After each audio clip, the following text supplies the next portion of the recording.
13th Amendment is the amendment that abolished slavery. So at the end of the Civil War, this amendment was passed to abolish the institution of chattel slavery.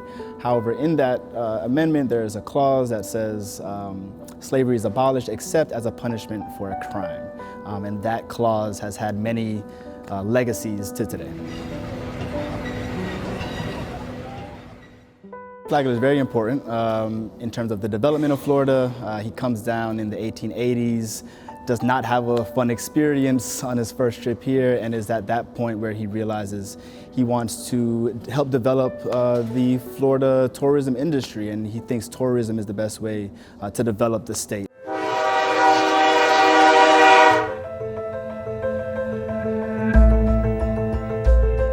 So Flagler was able to find workers a number of different ways. One of the ways I tried to talk about in my presentation today was through the convict lease system.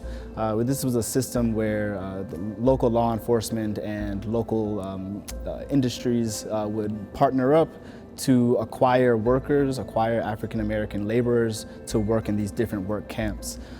Again, thinking of the 13th Amendment, slavery is abolished except as a punishment for a crime. This gave local law enforcement the ability to criminalize different African Americans for the sole purpose of using and exploiting their labor. And so he comes back in 1885 and starts building his hotels, and from St. Augustine all the way down to Miami. He's also building the Florida East Coast Railway. He had these ads for the Florida East Coast Railway, attracting workers from the north to come down to the south.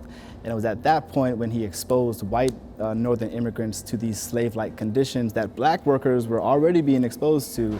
That's when it caught national attention, and there was an expose. There was a number of different articles being written about Florida and Flagler's role in this convict lease system and the exploitation of labor, both white and black workers.